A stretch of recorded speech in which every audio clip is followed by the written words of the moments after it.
பரிசுத்தத்துக்கு ஸ்தோத்திரம். நம்ம பார்க்குறோம், நம்ம ரட்சிக்கப்பட்டிருக்கிறோம். கிறிஸ்து இயேசுக்குள்ள நற்கிரிகளை நடப்பிக்கும்படியாக சிருஷ்டிக்கப்பட்டிருக்கிறோம் வாசிக்கிறோம். கர்த்தராகிய இயேசு கிறிஸ்துவை நம்ம ஜீவியத்துல எப்படிப்பட்டவரா நம்ம நினைக்கிறோம், இயேசுவை எப்படிப்பட்டவரா நினைக்கிறோம். உலகத்துல எல்லாருக்கும் ரட்சிக்கப்படாதவங்களுக்கு கூட இயேசுவை பத்தி தெரியும். இயேசுவை பத்தி எல்லாருக்கும் தெரியும். இயேசுவை பத்தி தெரியாதவங்க உலகத்துல யாருமே இல்லை. எல்லாருக்கும் இயேசுவை பத்தி தெரியும். ஆனா அவங்க இயேசுவை என்ன நினைச்சுக்கிட்டு இருக்கிறாங்க? ஒரு சரித்திர புருஷன், ஒரு மனுஷன் அப்படின்னு நினைக்கிறாங்க.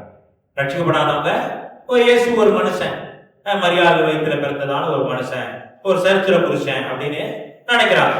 உலகத்துல தேவனை அறியாத ஜனங்க, ரட்சிக்கப்படாதவங்க இயேசு கிறிஸ்துவை குறிச்சு இப்படியா நினைக்கிறாங்க. ஆனா நாம் எப்படி இயேசு கிறிஸ்துவை குறிச்சு என்ன நினைக்கிறோம்? இயேசு கிறிஸ்து நம்முடைய ஜீவியத்துல எப்படிப்பட்டவரா இருக்கிறார்? இயேசு கிறிஸ்து நம்முடைய ஜீவியத்துல எப்படிப்பட்டவரா இருக்கிறார்? இஸ்ரவேல் ஜனங்களுக்கு எப்படிப்பட்டவரா இருந்தார் இயேசு கிறிஸ்து? இயேசு கிறிஸ்து ஒரு சாதாரண மனுஷனை போல காணப்பட்டார். மனுஷனை போல காணப்பட்டார். அதுதான் நம்ம வாசிக்கிறோம். மார்க் 6:3. மார்க் 6:3. இவன் தச்சன் அல்லவா, மரியாளுடைய குமாரன் அல்லவா, யாக்கோபு, யோசேப்பு, யூதா, சீமோன் என்பவர்களுக்கு சகோதரன் அல்லவா, இவன் சகோதரிகளும் இங்கே நம்மிடத்தில் இருக்கிறார்களே அல்லவா என்று சொல்லி அவரை குறித்து இடரல் அடைந்தார்கள். என்ன சொல்றாங்க? இவன் மரியாளோட மகன் தானே, அவன் சகோதரன் நமக்கு தெரியுமே, ஒரு தச்சனோட மகன் தானே. இப்படிதான் இஸ்ரவேல் ஜனங்க இயேசு கிறிஸ்துவை குறிச்சு நினைச்சாங்க. இயேசு கிறிஸ்துவை குறிச்சு இப்படிதான் நினைச்சாங்க. அவர் சாதாரண மனுஷன், மரியாள் வயிற்றுல பிறந்தவரு, அவங்க அப்பா யோசேப்பு, அவரு ஒரு சாதாரண மனுஷன், அவர் நம்மளுக்கு என்ன செய்ய முடியும்? இப்படிதான் இஸ்ரவேல் ஜனங்க இயேசு கிறிஸ்துவை குறிச்சு நினைச்சாங்க. இயேசு கிறிஸ்து அவங்களுக்கு ஒரு சாதாரண தச்சனோட மகனாக இருந்தார்.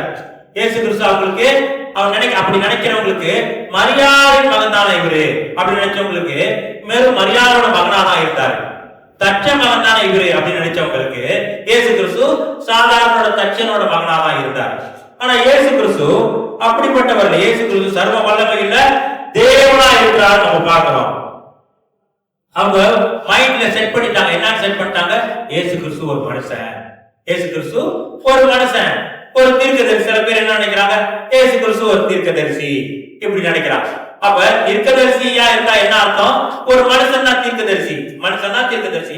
ஆனா இயேசு கிறிஸ்து சர்வ வல்லமையுள்ள தேவனா இருக்கிறார். நம்முடைய ஜீவியத்தில் அந்த கால வேளையில இயேசு கிறிஸ்து நம்முடைய ஜீவியத்தில் நம்முடைய வாழ்க்கையில எப்படிப்பட்டவரா இருக்கிறாரு? நாம இயேசு கிறிஸ்துவ ஒரு தீர்க்கதரிசி நினைக்கிறோமா? இல்ல சாதாரணமா இயேசு கடவுள் தான், அவர் சாதாரணமா பூமிக்கு வந்திருக்கிறாரு நமக்கு ரட்சிப்பு கொடுக்க, அவ்வளவுதான் அப்படின்னு நம்ம நினைக்கிறோமா? இல்ல இயேசு கிறிஸ்து நம்முடைய வாழ்க்கையில எப்படிப்பட்டவரா இருக்கிறார்? நம்ம பார்க்கிறோம், ஆண்டவர் எல்லாவற்றிற்கும் எல்லாமா இருக்கிறார். இயேசு கிறிஸ்து எல்லாவற்றிற்கும் எல்லாமா இருக்கிறார். அவர் இல்லாம ஒண்ணும் இல்லை. அவர் இல்லாம ஒரு அணுவும் அசையாது. இயேசு கிறிஸ்து இல்லாம ஒரு அணுவும் அசையாது. அவர்தான் எல்லாவற்றுக்கும் எல்லாமா இருக்கிறார். அவர்தான் எல்லாவற்றுக்கும் எல்லாமா இருக்கார். சர்வ வல்லமையுள்ள தேவனா இருக்கிறார். எங்க இருக்கிறாரு? இப்ப இயேசு கிறிஸ்து எங்க இருக்கிறாரு? பிதாவின் வலது பாசத்துல உட்கார்ந்து இருக்கிறார். பிதாவின் வலது பாசத்துல உட்கார்ந்து இருக்கிறார். சர்வ வல்லமையுள்ள தேவனா இருக்கிறாரு. நம்முடைய ஜீவியத்துல இயேசு கிறிஸ்து சர்வ வல்லமையுள்ள தேவனா இருக்கிறாரா? நம்ம ஆராய்ச்சி பார்க்கணும். நம்மளுடைய ஜீவியத்துல அநேக காரியங்கள் இருக்குது. அந்த எல்லா காரியத்துக்கும் எல்லாமா இருக்கிறாரா இயேசு கிறிஸ்து? சிலர் இயேசு கிறிஸ்துவ ஒரு பகுதியில வச்சுக்குவாங்க. சில கூட்டத்தார் பார்க்கிறோம், இயேசு கிறிஸ்துவ ஒரு மேடை செஞ்சு, ஒரு பைபிள் அங்க வச்சு, ஒரு மெழுகுவர்த்தியை கொளுத்தி இயேசு கிறிஸ்து அங்கேயே தான் இருப்பாரு.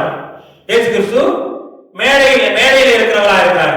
ஒரு மேடையை அமைச்சு அங்க ஒரு பைபிளை வச்சு அங்க ஒரு மெழுகுத்திரியை கொளுத்தி இயேசு தாயா இருக்கிறாரு. இல்ல நமக்கும் இயேசு அப்படிதான் இருக்கிறாரா?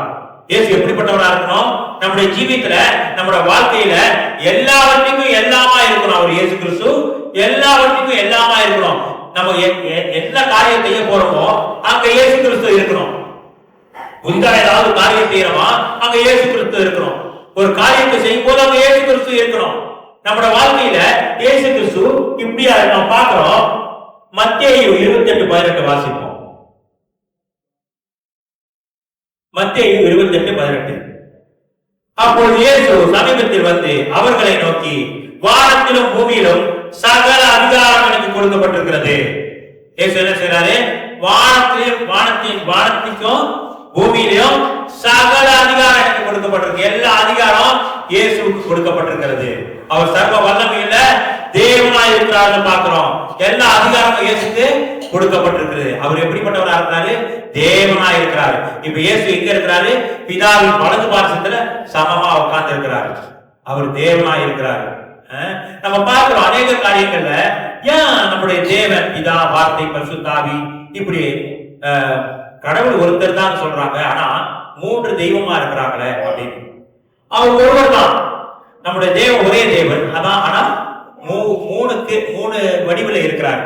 ஆவியா இருக்கிறாரு, குமாரனா இருக்கிறாரு. நம்ம பார்க்கிறோம் குமாரனா இருந்த அந்த அதே தேவன் குமாரனா பூமிக்கு வந்து நம்மளுக்கு பாவத்திலிருந்து விடுதலை கொடுத்திருக்கிறாரு, பிசாசிலிருந்து விடுதலை கொடுத்திருக்கிறாரு, பாவ அதிகாரத்திலிருந்து நமக்கு விடுதலை கொடுத்திருக்கிறார். குமாரனா வந்து நமக்கு உலகத்துல ஒரு விடுதலை கொடுத்திருக்கிறாரு. அந்த ஆதாமோட சரீரத்தை மாந்த சரீரத்தை கொண்டு போட்டு ஜெயம் கொண்ட கிறிஸ்துவின் சரீரத்தை நமக்கு கொடுத்திருக்கிறார். பிற்பாடு ஆவியான தேவனாய் இருக்கிறாரு. அந்த ஆவியான தேவன் என்ன செய்யறாரு? நம்ம வழிநடத்தி கொண்டிருக்கிறார். இந்த புதிய ஏற்பாட்டு காலங்கள்ல ஆவியானவர் ஆவியா இருந்து நம்மோடு கூட ஐக்கியப்பட்டு நம்முடைய ஆவியை மறுபடியும் உயிர்ப்பித்து என்ன செய்யறாரு? நம்மை நடத்துகிறவராய் இருக்கிறார். அப்படி நம்ம பார்க்கிறோம் கர்த்தராகிய இயேசு கிறிஸ்து சர்வ வல்லமையுள்ள தேவனாய் இருக்கிறார். நம்ம பார்க்கிறோம். நம்ம தொடர்ந்து வாசிக்கிறோம் கொலோசியர் 2:3. கொலோசியர் 2:3. அவருக்குள் ஞானம் அறிவு என்பவைகளாகிய பொக்கிஷங்கள் எல்லாம் அடங்கி இருக்கிறது. அவருக்குள்ள என்ன இருக்கலாம்? ஞானம் அறிவு என்பவைகளான பொக்கிஷங்கள் அடங்கி இருக்குது. இயேசு கிறிஸ்துவுக்குள்ள அநேக பொக்கிஷங்கள் அடங்கி இருக்குது. அதுல ஞானம் அறிவு என்றதான பொக்கிஷமும் இயேசு கிறிஸ்துவுக்குள்ள அடங்கி இருக்குது. இயேசு கிறிஸ்து எல்லா காரியமும் அவருக்குள்ள அடக்கமா இருக்கு. நம்ம பார்க்கிறோம் அவர் சர்வ வல்லமையுள்ள தேவனா இருக்கிறாரு. இந்த கால வேளையில கர்த்தராகிய இயேசு கிறிஸ்து நமக்கு எப்படிப்பட்டவராய் இருக்கிறாரு? நமக்கு எல்லாவற்றுக்கும் எல்லாமா இருக்கிறாரா? இல்ல ஒரு குறிப்பிட்ட காரியத்துக்கு இந்த காரியம் தான் என்னால செய்ய முடியல, அந்த காரியத்துக்கு ஒண்டி இயேசு கிறிஸ்து எல்லாவற்றுக்கும் எல்லாமா இருக்கிறாரு, இன்னும் மற்ற காரியத்துக்கெல்லாம் இயேசு கிறிஸ்து எல்லாமா இருக்க தேவையில்லை, எனக்கு அதை நான் சொந்தமா செஞ்சுக்கிறேன்னு சொல்றோமா? எல்லா காரியத்திலையும் இயேசு கிறிஸ்து நமக்கு முன்பாக இருக்கணும். அதான் நம்ம பார்க்கிறோம். மோசே சொல்றாரு, ஆண்டவரே நாங்க போறோம், நீங்க வராட்டி எங்களை கொண்டு போகாதீங்க, நீங்க எங்க கூட வராட்டி எங்களை அங்க கொண்டு போகாதீங்க, நாங்க வரல, நீங்க எங்க கூட வந்தீங்கன்னா நாங்க போறோம். அப்ப ஆண்டவர் நம்ம எங்க இருந்தாலும் அங்க ஆண்டவர் இருக்கணும். நம்முடைய எல்லா காரியத்திலையும் ஆண்டவர் இருக்கணும். நம்ம ஒரு வீடு வாங்க போறோமா, ஆண்டவர் அங்க இருக்கணும். நம்ம காடி வாங்க போறோமா, அங்க ஆண்டவர் இருக்கணும். சில காரியங்களை செய்ய போறோமா, ஆண்டவர் அங்க இருக்கணும். ஆண்டவர் இல்லாம நம்ம எதையும் செய்யக்கூடாது. ஆண்டவரே எல்லாவற்றுக்கும் எல்லாமா இருக்கிறாரு. நம்முடைய ஜீவியத்தில் ஆண்டவரே எல்லாவற்றுக்கும் எல்லாமா இருக்கணும். ஒரு காரியத்தை செய்ய போனோம், இயேசு அங்க இருக்கணும், இயேசு அங்க இருக்கணும். இயேசு அந்த ஆண்டவரே சர்வ வல்லமையுள்ள தேவனாய் இருக்கிறாரு. சர்வ வல்லமையுள்ள தேவனா இருக்கிறார். ஒரு காரியத்தை நான் சுயஞானத்துல செஞ்சிருவேன், சுயத்துல செஞ்சிருவேன், என்னோட அறிவுல செஞ்சிருவேன் நம்ம நினைக்க கூடாது. தேவன் அங்க இருக்கணும், இயேசு கிறிஸ்து அங்க இருக்கணும். ஒரு காரியத்தை செய்யும் போது என்ன, அவர் எல்லாவற்றுக்கும் எல்லாமா இருக்கிறார். அவரு எல்லாவற்றுக்கும் எல்லாமா இருக்கிறாரு. தொடர்ந்து நம்ம வாசிப்போம் எபிரேயர் 1:3. எபிரேயர் 1:3. இவர் அவருடைய மகிமையின் பிரகாசமும் அவருடைய தன்மையின் சொரூபமுமாயிருந்து, அவருடைய மகிமையின் பிரகாசம், பிதாவோட மகிமையின் பிரகாசமா இருக்கிறார் இயேசு கிறிஸ்து. இவர் அவருடைய மகிமையின் பிரகாசமும் பிதாவோட மகிமையின் பிரகாசமா இருக்கிறார். இயேசு கிறிஸ்து தான் பிதாவோட மகிமையின் பிரகாசமா இருக்கிறார். அவருடைய தன்மையின் சொரூபமாய் இருந்து நம்ம பார்க்கிறோம். ஆவியான தேவனுக்கு ரூபம் இல்லை, ஆவியான தேவனுக்கு ரூபம் இல்லை. ஆனா அந்த தேவனுடைய ரூபத்தை நாம் காணும்படியா செய்யும்படியாக கர்த்தராகிய இயேசு கிறிஸ்து பூமிக்கு வந்திருக்கிறார். அநேக காரியங்கள் இருக்குது. இது ஒரு காரியம். என்ன காரியம்? பிதாவோட ரூபத்தை, பிதாவுக்கு ஆவியான தேவனுக்கு ரூபம் இல்லை, ஆனா ரூபத்தை கொடுக்கும்படியாக கர்த்தராகிய இயேசு கிறிஸ்து இருக்கிறார்.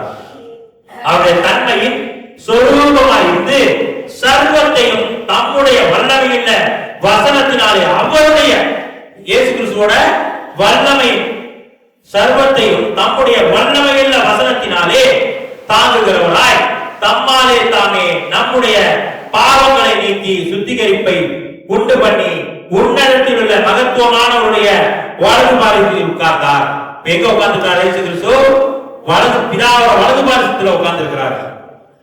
பிதாவோட வலது பாரிசத்துல உட்கார்ந்திருக்கிறாரு. பிதாவோட மகிமையின் பிரகாசமா இருக்கிறாரு. பிதாவோட ரூபத்துக்கு ஒப்பான பிதாவோட ரூபமா இருக்கிறார் நம்ம பார்க்கிறோம். இப்படி கர்த்தராகிய இயேசு கிறிஸ்து சர்வ வல்லமையுள்ள தேவனா இருக்கிறாரு. சர்வ கனம் மகிமை பொருந்தினவரா இருக்கிறாரு. இப்படிப்பட்டதான ஆண்டவரே நம்முடைய வாழ்க்கையில வேணும். நம்முடைய வாழ்க்கையில இப்படிப்பட்டதான ஒரு தேவன் நம்முடைய வாழ்க்கையில வேணும். இப்படிப்பட்ட தேவன் இல்லாம நம்ம வாழ்க்கையில ஒன்றையும் சாதிக்க முடியாது, ஒன்னையும் செய்ய முடியாது. வாழ்க்கையில ஒன்னையும் சாதிக்க முடியாது, ஒன்னும் செய்ய முடியாது. இப்படிப்பட்டதான தேவன் அநேகருக்கு இல்ல. ஆனா இப்படிப்பட்டதான தேவன் அவர் சொந்த ரட்சகரா ஏற்றுக்கொள்ளும்படியா கர்த்தர் நமக்கு கிருபை செய்திருக்கிறாரு. அநேகர் ரட்சிக்கப்படல. தேவன் எல்லாத்தையும் அழைத்தாரு. ஆனா தெரிந்து கொள்ளப்பட்டவர்களோ சில பேர் தான் தெரிந்து கொள்ளப்பட்டிருக்கிறாங்க. அந்த தெரிந்து கொள்ளப்பட்டதான கூட்டத்தில் நம்ம வைத்திருக்கிறாரு. இப்ப அந்த தேவனை அப்பா பிதாவே என்று கூப்பிடப்படுகிற புத்திர சுவிகாரத்தின் ஆவியை நம்ம கொடுத்திருக்கிறார். நம்ம எப்படிப்பட்ட சாக்கியம் உள்ள ஜனங்களா இருக்கிறோம். அநேகருக்கு இயேசு கிறிஸ்துவை பத்தி தெரியல, அநேகருக்கு இயேசு கிறிஸ்துவை பத்தி தெரியல. ஆனா நமக்கு வெளிப்படுத்தி இருக்கிறாரு. உலக ஜனங்களுக்கு இயேசு கிறிஸ்துவை பத்தி தெரியல. ஆனா ஒரு சிறிய கூட்டம், ஒரே சிறிய கூட்டம், அந்த கூட்டத்துக்கு கர்த்தரே தம்மை தாமே வெளிப்படுத்தி இருக்கிறாரு. அவர் சர்வ வல்லமையுள்ள தேவனாய் இருக்கிறார்னு பாக்குறோம். தம்முடைய தம்மாலே தாமே நம்முடைய பாவங்களை நீக்கி சுத்திகரிப்பை உண்டு பண்ணி உன்னதத்தில் உள்ள மகத்துவமானவருடைய வலதிற்கு கர்த்தர் சர்வ வல்லமையுள்ள தேவனா இருக்கிறாரு. பூமியில ஒரு அடிமையின் ரூபமா வந்தாரு இயேசு கிறிஸ்து. அடிமையின் ரூபமா வந்தாரு. அதனால எல்லா இயேசு கிறிஸ்துவ உதாசீனம் பண்ணாங்க. தாழ்மையின் ரூபமா வந்தாரு. எல்லாம் அப்படிப்பட்ட ஜனங்களை என்ன செய்யறாங்கன்னா உதாசீனம் பண்றாங்க. இயேசு கிறிஸ்துவை உதாசீனம் பண்ணாங்க. அதே போல நம்ம என்ன செய்வாங்க? உதாசீனம் பண்ணுவாங்க. ஆனா அந்த இயேசு கிறிஸ்து மரித்து உயிர்த்தெழுந்த பிறகு எங்க இருக்கிறாரு? பிதாவின் வலது பாரிசத்தில் இருக்கிறாரு. பிதாவின் வலது பாரிசத்தில் இருக்கிறார். ஆனா இயேசு என்ன சொல்லி இருக்கிறாரு? நாம் கர்த்தருக்கு கீழ்படிஞ்சு நடக்கும் போது கர்த்தர் எங்க இருக்கிறாரோ அங்க நம்ம கொண்டு போவார்னு சொல்லி இருக்கிறார். பரலோகத்துக்கு நம்மை கொண்டு போவார்னு சொல்லி இருக்கிறார். நம்ம உலகத்துல ஒரு வேலை ஒண்ணும் இல்லாதவர்களா இருக்கலாம். ஆனா யாரு நம்மோடு கூட இருக்கிற உலகத்துல இருக்கும்போது சர்வ வல்லமை இல்ல கர்த்தராகிய இயேசு கிறிஸ்து நம்மோடு கூட இருக்கிறார். உலகத்துல நம்ம ஒண்ணும் இல்லாதவர்களா இருக்கலாம். ஆனா இந்த உலகத்துல இயேசு கிறிஸ்து நம்மோடு கூட இருக்கிறார். அநேக காரியங்கள் கைகூடி வரல நம்ம நினைக்கலாம். ஆனா இயேசு கிறிஸ்து நம்மோடு கூட இருக்கிறார். அவர் எல்லா காரியத்தையும் வாய்க்காத காரியத்தையும் வாய்க்க பண்ண வல்லவராக இருக்கிறார். ஆனா நம்முடைய ஜீவியத்துல இயேசு கிறிஸ்துவை எந்த இடத்துல வச்சிருக்கிறோம்? இயேசு கிறிஸ்துவை எந்த இடத்துல வச்சிருக்கிறோம்? உலக காரியங்கள் அநேக உலக காரியம் இருக்குது.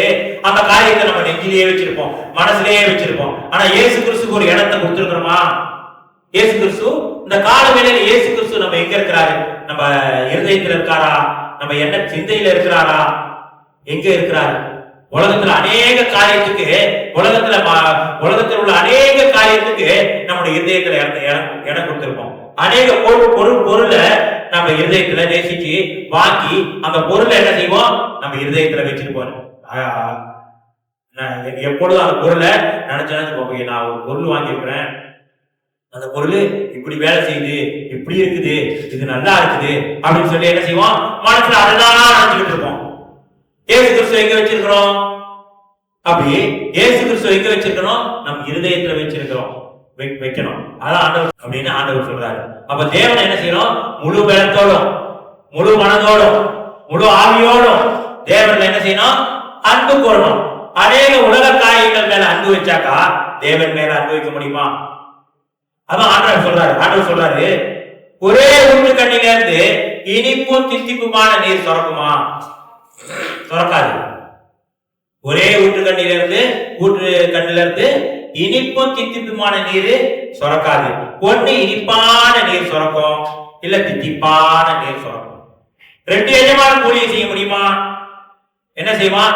ஒருத்தனை வெறுத்து இன்னொருத்தனை சிநேகிப்பான், இல்ல இவனை வெறுத்து இன்னொருத்தனை சிநேகிப்பான். ரெண்டு எஜமானுக்கு நம்ம ஊழியம் செய்ய முடியாது. நம்ம இருதயத்துல என்னத்தை வச்சிருக்கிறோம்?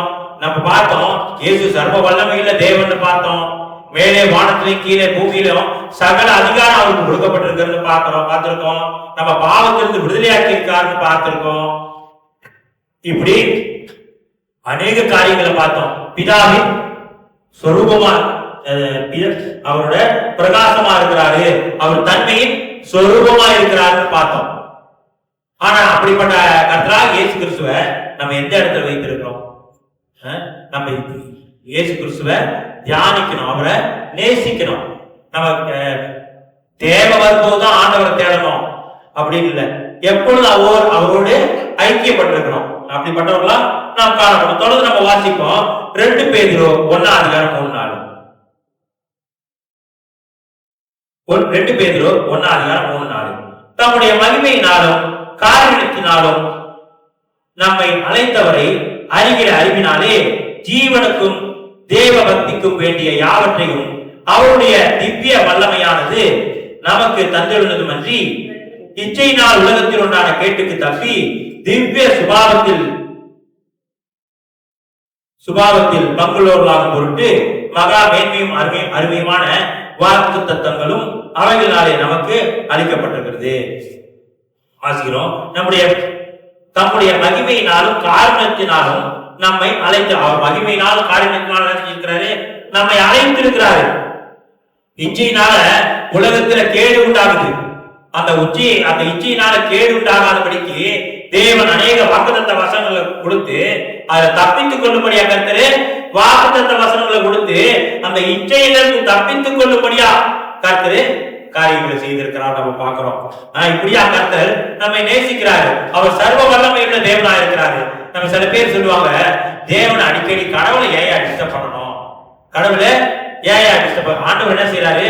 காலைதோறும் பகலின் குளிர்ச்சி வேலையில அன்னாடைக்கு ஆதாம் ஏவாளை சந்திக்கிறார். ஆதாம் ஏவாளை சந்திச்ச ஆண்டவர் அன்னாடைக்கு நம்மோடு கூட ஐக்கியப்படணும், ஒரு உறவு இருக்கணும்னு நினைக்கிறாரு. அந்த மார்த்தாள் மரியாளோட வாழ்க்கையில கூட பார்க்கிறோம். அந்த மார்த்தாள் அநேக காரியங்களை குறித்து கவலை உள்ளவங்களா இருந்தா. ஆனா மரியாதை இயேசுவோட பாதத்துல உட்கார்ந்து இருந்தா. ஆனா இயேசு என்ன செய்யறாரு? சொன்னாரு, மார்த்தாளே, அநேக காரியத்தை குறித்து நீ கவலை உள்ளவளா இருக்க, ஆனா ஒரு இடத்துல விட்டு எடுபடாத நல்ல பங்க மரியாதை தெரிந்து கொண்டா. அப்ப தேவனோடு ஐக்கியப்படும்படியா தேவன் விரும்புறாரு. உலகத்துல அநேக காரியங்கள் இருக்கலாம், அந்த காரியத்தில் ஐக்கியப்படுறதை விட தேவனோடு ஐக்கியப்பட்டு ஜீவிக்கிறத தேவன் என்ன செய்யறாரு? விரும்புறாரு. நமக்கும் மனுஷங்களுக்கு ஒரு ஐக்கியம் வேணும். அதுக்காக தான் தேவன் என்ன செஞ்சிருக்கிறாரு? மறுஜென்ம முழுக்கனால என்ன செஞ்சிருக்கிறாரு? நம்முடைய ஆவிய புதுப்பிச்சிருக்கிறாரு. நம்ம ஆவி செத்து போனதான அந்த ஆவிய மறுபடியும் என்ன செஞ்சிருக்கிறாரு? உயிர்ப்பித்தாரு. பாவங்கள்ல செத்து கிடந்ததான நம்ம என்ன செஞ்சிருக்கிற ஆண்டவரு மறுபடியும் அவரோட பரிசுத்த ஆவியை கொடுத்து நம்முடைய ஆவியை மறுபடியும் உயிர்ப்பித்து தேவனோடு ஐக்கியப்படும்படியா கர்த்தரு காரியங்களை செய்திருக்கிறார். முன்பு நம்ம ரட்சிக்கப்படாத முன்பு தேவனோடு ஐக்கியப்பட முடியல. ஏன்? நம்முடைய ஆவி செத்த நிலவரத்துல காணப்படுது. ஆதாம் பாவத்தின் நிமித்தம் நம்முடைய ஆவி செத்து போச்சு. மனுஷனுக்கும் தேவனுக்கும் ஐக்கியம் இல்லை. ஆனா தேவன் மறுபடியும் நமக்கு ஐக்கியப்படணும், மனிதர்களோடு ஐக்கியப்படணும், மனிதர்களோடு ஐக்கியப்படணும்னு சொல்லி தேவன் என்ன செஞ்சாரு? நம்ம பாவத்திலிருந்து நம்மளை விடுதலையாக்கி பரிசுத்த ஆவியானவரை நமக்கு கொடுத்து அந்த பரிசுத்த ஆவியானவரை நம்முடைய ஆவியை உயிர்ப்பித்து இப்ப நம்முடைய ஆவியும் தேவனோட ஆவியும் ஒரு ஐக்கியம் இருக்கு. இப்ப நம்ம என்ன செய்யறோம்? மாம்சத்துக்கு கீழ்படியாம அத ஆவிக்கு கீழ்படிஞ்சு நடக்கிறோம். மாம்ச சிந்தை மரணம், ஆவியின் சிந்தையோ ஜீவனும் சமாதானம். எப்படி மாம்ச சிந்தை வருது? எப்படி ஆவியின் சிந்தை வருது? நம்ம மாம்சத்தோடு ஐக்கியப்பட்டு நடந்தாக்கா மாம்ச சிந்தை வந்துகிட்டே இருக்கு. நம்ம தேவனோடு ஆவியின் சிந்தை பரிசுத்த ஆவியானவர் நம்மோடு பேசுறாரு, நம்மளோட ஆவியோடு பேசிக்கிட்டு இருக்கிறாரு. அந்த ஆவியோட வார்த்தையை கேட்டு நம்மளோட ஆத்துமால என்ன செய்யறோம்? நம்ம கிரியை செய்யும். அப்ப மாம்ச சிந்தை ஆவியின் சிந்தை. அப்ப மாம்ச சிந்தை மாம்சத்தோடு உறவாடிக்கிட்டு இருந்தா மாம்ச சிந்தை தான் வரும். ஆவியோடு உறவாடிக்கிட்டு இருந்தா, தேவனோடு உறவாடிக்கிட்டு இருந்தா ஆவியின் சிந்தை தான் வரும். கர்த்தரோட காரியங்களை குறித்து நினைக்கிறதும் கர்த்தரோட காரியங்களை குறித்து நம்ம சிந்திக்கிறதும் தியானிக்கிறதும் இப்படிப்பட்டதான காரியம் எப்ப வரும்? நம்ம ஆவியில தேவனோடு ஐக்கியப்படக்கூடிய இதெல்லாம் தேவன் என்ன செய்யறாரு? விரும்புறாரு பாக்குறோம். தேவனோடு ஐக்கியப்பட வேண்டும் என்று தேவன் விரும்புறாரு. தொடர்ந்து நம்ம வாசிப்போம். கொலோசியர் 1:17-18.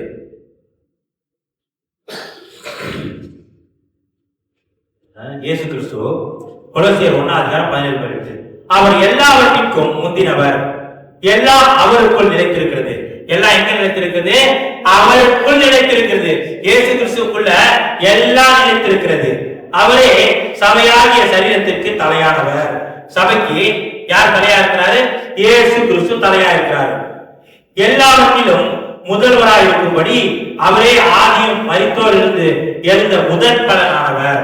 அவர் தான் என்ன செஞ்சிருக்கிறாரு? முதல்ல மரித்து உயிர்த்தெழுந்திருக்கிறார். பிற்பாடு நம்ம என்ன செய்வோம்? கர்த்தராகிய இயேசு கிறிஸ்து மகிமையில வெளிப்படும் போது முதலாவது மரித்தவர்கள் உயிர் தருவார்கள். பிற்பாடு உயிரோடு இருக்கும் நாம என்ன செய்வோம்? உயிர் தருவோம். இப்படி மேகங்கள்ல தேவனோடு கூட ஐக்கியப்படுவோம் பார்க்கிறோம். அவர் எல்லாவற்றிற்கும் முந்தினவர், எல்லாம் அவருக்குள் நிலைத்திருக்கிறது. எல்லாம் இயேசு கிறிஸ்துக்குள்ள இருக்குது. எல்லாம் எங்க இருக்குது? எல்லாம் இயேசு கிறிஸ்துக்குள்ள இருக்குது. அவரே சபையாகிய சரீரத்திற்கு தலையானவர். எல்லாவற்றிலும் முதல்வராய் இருக்கும்படி அவரே ஆதியும் மரித்தோரிலிருந்து எழுந்த முதற் பேருமானவர். அவர் தான் முதற் பேருமானவரா இருக்கிறார். இப்படிப்பட்டதான கர்த்தராகிய இயேசு கிறிஸ்து நமக்கு இருக்கிறார்.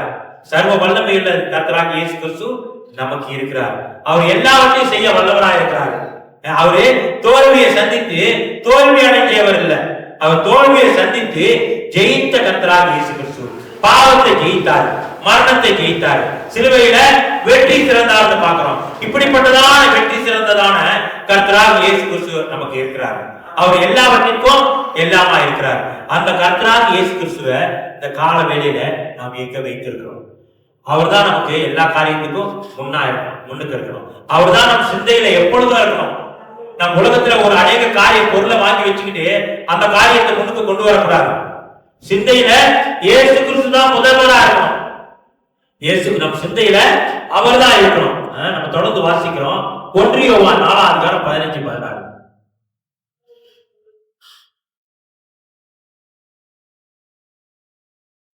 1 யோவான் 4:15-16. இயேசுவானவர் தேவனுடைய குமாரன் என்று அறிக்கை பண்ணுகிறவன் எவனோ அவனில் தேவன் நிலைத்திருக்கிறார். இயேசு தேவனுடைய பிதாவாகிய தேவனுடைய குமாரன் அப்படின்னு யாரு அறிக்கை பண்றாங்களோ அவன் இயேசுவானவர் தேவனுடைய குமாரன் என்று அறிக்கை பண்ணுகிறவன் எவனோ அவனில் தேவன் நிலைத்திருக்கிறார், அவனும் தேவனில் நிலைத்திருக்கிறான். இயேசு பிதாவாகிய தேவனுடைய குமாரன் அப்படின்னு நம்ம அறிக்கை பண்ணும் போது என்ன செய்யும்? தேவன் நம்மோடு கூட நிலைத்திருக்கிறாரு, நாமும் அவரோடு கூட வைத்திருக்கிற அன்பை நாம் அறிந்து விசுவாசிக்கிறோம். தேவன் அன்பாகவே இருக்கிறார். அன்பில் நிலைத்திருக்கிறவன் தேவனில் நிலைத்திருக்கிறான், தேவனும் அவனில் நிலைத்திருக்கிறார். தேவன் அன்பா இருக்கிறார். அவரோட அன்பு நிமித்தம் என்ன செஞ்சிருக்கிறாரு? நமக்காக அவருடைய ஜீவனை கொடுத்து நம்மை பாவத்திலிருந்து விடுவித்திருக்கிறார் பார்க்கிறோம். கர்த்தர் இப்படியா நமக்கு அநேக காரியங்களை செய்திருக்கிறாரு. நாம் கர்த்தராக இயேசு கிறிஸ்து எங்க வச்சிருக்கிறோம்? எங்க வச்சிருக்கோம்? சில காரியங்களை பார்ப்போம். தேவைப்படாத பொருளை தூக்கி என்ன செஞ்சிருவோம்? வீட்டு பின்னால போட்டுருவோம், வீட்டு சைட்ல போட்டுருவோம். அப்படி இயேசு கிறிஸ்துவை எங்க வைத்திருக்கிறோம்? நம்மளோட மனசுல வச்சிருக்கிறோமா? நம்ம ஆராய்ச்சி பார்க்க வேண்டியது அவசியமா இருக்குது. இப்ப அநேக காரியம் இருக்குது உலகத்துல. மனுஷங்களுக்கு என்ன இருக்குது? அது என்னோட பர்சனல் காரியம், அது என்னோட பர்சனல், அதுலயும் யாரும் தலையிடாதீங்க அப்படின்னு சொல்றாங்க. ஆனா கர்த்தராகிய இயேசு கிறிஸ்து இருதயத்தில் இருக்கிறாரா? கர்த்தராகிய இயேசு கிறிஸ்து நம்ம இருதயத்தில் இருக்கிறாரா என்று ஆராய்ச்சி பார்க்க வேண்டியது அவசியமா இருக்கு. தேவையில்லாத காரியத்தை நம்ம புறம்பே தள்ளுறது. வீட்டுல தேவையில்லாத பொருள் என்ன செய்வோம்? வீட்டு பின்னாலேயோ சைட்லயோ தூக்கி போட்டுருவோம். ஆனா கர்த்தராகிய இயேசு கிறிஸ்து எல்லாவற்றுக்கும் எல்லாமா இருக்கிறாரு. நமக்கு தேவையான ஆண்டவரா இருக்கிறாரு. நம்முடைய ஆண்டவரா இருக்கிறாரு.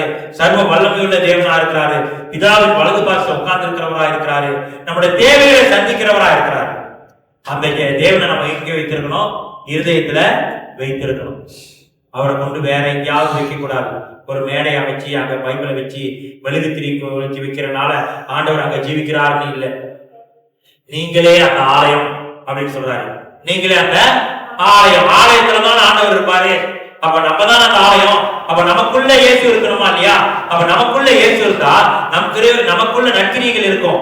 அதான் ஆண்டவர் சொல்றாரு, நற்கிரியைகளை நடப்பிக்கும்படியா கிறிஸ்து இயேசுக்குள்ள சிருஷ்டிக்கப்பட்டிருக்கிறீங்க. அப்ப கிறிஸ்து இயேசு நமக்குள்ள இருக்கிறாரு. அப்ப கிறிஸ்து இயேசு இருந்தா என்ன செய்வாரு? நற்கிரியைகளை நடப்பிப்பாரு. அந்த நற்கிரியைகளை நடப்பிக்கும்படியாக கர்த்தராகிய இயேசு கிறிஸ்து நம்மை தெரிந்து கொண்டிருக்கிறார். நம்ம இயேசு கிறிஸ்து உதாசீனம் பண்ணா அந்த நற்கிரியைகளை நடப்பிக்க முடியாது. அவர் சர்வ வல்லமையுள்ள தேவனா இருக்கிறார். அவர் மகிமை பொருந்தினவரா இருக்கிறார். அவர் பிதாவின் வலது பாரசில உட்கார்ந்து இருக்கிறார். பிதாவின் தற்ஸ்வரூபமா இருக்கிறார். பிதாவின் மகிமை பிரகாசமா இருக்கிறார். இப்படி தேவன் சர்வ வல்லமையுள்ள தேவனா இருக்கிறார். இப்படிப்பட்ட தேவன் நம்முடைய ரட்சகரா இருக்கிறார். அல்லேலூயா. அவர் பெரியவரா இருக்கிறாரு. கர்த்தரு நம்ம விட்டு போகல. ஒரு தடவை ஆதாம் ஏவாள் என்ன செஞ்சிட்டாங்க? பாவம் செஞ்சிட்டாங்க. இந்த மனுஷ ஜனம் அப்படிதான், இதோட இது கை கழுவி விட்டுருவோன்னு விட்டுறல. அவர் மறுபடியும் நம்ம மேல் வைத்த நேசத்தை நிமித்தம் நம்மை மறுபடியும் ரட்சித்து அவரோட வலது பாரசத்தில் வைத்திருக்கிறார். தேவனுக்கு மட்டும் நம்மோடு பேசி நம்மை பலப்படுத்தி சோத்திரம் பண்ணுவோம்.